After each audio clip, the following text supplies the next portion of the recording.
ഞാൻ ഉണ്ടാക്കാൻ വിചാരിച്ച സാധനം ഇതൊന്നും അല്ല കേട്ടോ. പിന്നെ ചില സാങ്കേതിക തകരാറ് മൂലം ഇങ്ങനെ ആയിപ്പോയതാണ്. ബട്ടർ ചിക്കനും നാനും ആയിരുന്നു കേട്ടോ എൻ്റെ മനസ്സിൽ.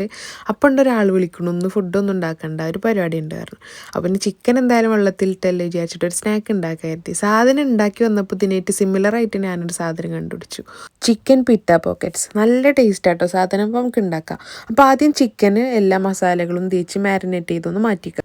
പിന്നെ മൈദയിൽ ആവശ്യത്തിന് ഉപ്പും 1 ടീസ്പൂൺ പഞ്ചസാരയും കുറച്ച് ബട്ടറും ബേക്കിംഗ് പൗഡറും ചേർത്ത് ഇനി നമ്മുടെ ഡോ നമുക്ക് ചെറിയ ബോൾസ് ആക്കിയിട്ട് ഒരു കോയിൻ പൊറോട്ട റൗണ്ടിലൊക്കെ നമുക്കൊന്ന് ബട്ടർ തേച്ച് ചുട്ടെടുക്കാം കേട്ടോ. പിന്നെ കുറച്ച് ബട്ടർ തന്നെ നമ്മുടെ ചിക്കനും ഒന്ന് കുക്ക് ചെയ്യുക. ചിക്കൻ ഭയങ്കര പൊരിഞ്ഞ് വരണ്ട കേട്ടോ, ഒന്ന് കുക്കായാൽ മതി. ചിക്കൻ ഒന്ന് കുക്കായി വരുമ്പോൾ നമുക്ക് ക്യാപ്സിക്കം ചേർത്ത് കൊടുക്കാം. നമുക്ക് വേണമെങ്കിൽ വെജിറ്റബിൾസൊക്കെ ആഡ് ചെയ്യാം കേട്ടോ, ക്യാരറ്റും കേബേജും ഒക്കെ. ഞാൻ ആഡ് ചെയ്തിട്ടില്ല, കാരണം ഞാൻ ബട്ടർ ചിക്കൻ ഉണ്ടാക്കിയല്ലേ, അപ്പോൾ വെജിറ്റബിൾസിൻ്റെ ആവശ്യമില്ലല്ലോ, ഇവിടെ ഉള്ള സാധനം. അപ്പോൾ പിന്നെ ലാസ്റ്റ് കുറച്ച് ചീസും കൂടെ ചേർത്താൽ നമ്മുടെ മിക്സ് റെഡി കേട്ടോ. ഇനി നമുക്ക് നമ്മുടെ ബ്രെഡിൻ്റെ സെൻറ്റർ കട്ട് ചെയ്തിട്ട് ഫില്ലിംഗ് ആയിട്ട് നമ്മുടെ മസാല